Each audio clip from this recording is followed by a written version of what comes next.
Damai sejahtera dari Allah Bapa itu yang melampaui segala akal dan pikiranmu dalam Kristus Yesus Tuhan kita. Amin. Umat yang dikasihi dalam nama Yesus Kristus, firman Tuhan buat kita hari ini tertulis dalam kitab 1 Tesalonika 1 ayat 3. Sebab kami selalu mengingat pekerjaan imanmu, usaha kasihmu dan ketekunan pengharapanmu kepada Tuhan kita Yesus Kristus di hadapan Allah dan Bapa kita. Demikianlah firman Tuhan.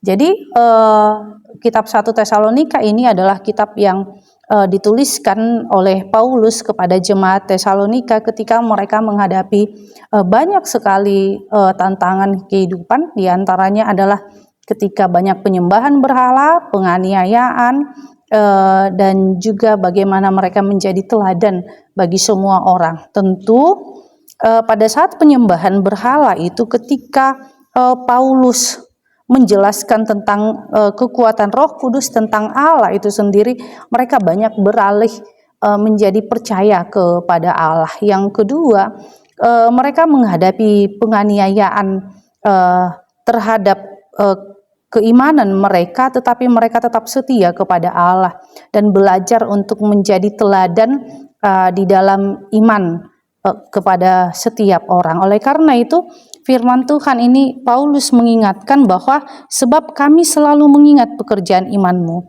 Artinya bagaimana? Tentu kebiasaan-kebiasaan yang sudah ada di dalam diri kita itu sudah bisa lepas di dalam diri kita. Contohnya memang jemaat Tesalonika itu kebiasaan penyembahan berhala.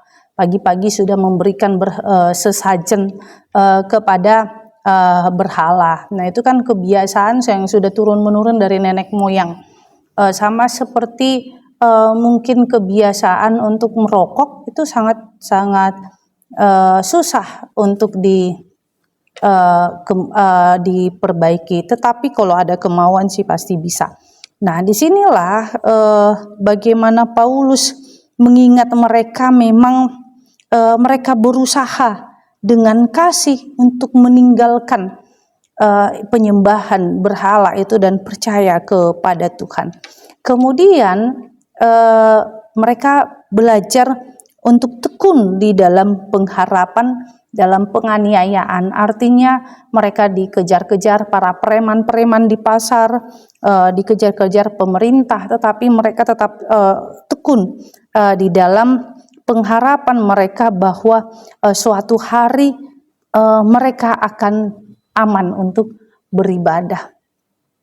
Itu yang kita lihat di dalam kekristenan ini, bagaimana kekristenan ini juga banyak sekali menghadapi tantangan. Tetapi mereka yang setia, yang bertekun, yang berpengharapan kepada Tuhan pasti akan melihat bahwa semuanya harapan mereka tidak akan sia-sia. Seperti itu juga lah orang Kristen, seperti kita. Kita pasti diperhadapkan begitu banyak tantangan. Tetapi ketika kita berharap akan pertolongan Tuhan, kita tidak akan pernah sia-sia, kita tidak akan pernah dikecewakan. Pasti Allah menguatkan kita, memberikan kepada kita pertolongannya. Oleh karena itu mari setia dan tekun kepada Tuhan. Dialah yang menolong kita.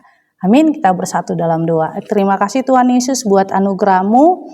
Ajarkan kami untuk selalu setia di dalam iman kami, karena kami tahu Allah yang menyertai kami. Berkati setiap umat-Mu Tuhan, dalam setiap aktivitas mereka, kuatkan dalam pergumulan mereka, sembuhkan dari segala sakit penyakit mereka Tuhan Yesus. Inilah doa kami dalam nama Yesus Kristus kami berdoa padamu. Amin. Anugerah Tuhan kita Yesus Kristus dan kasih Allah dan persekutuan Roh Kudus itulah yang menyertai kita. Amin.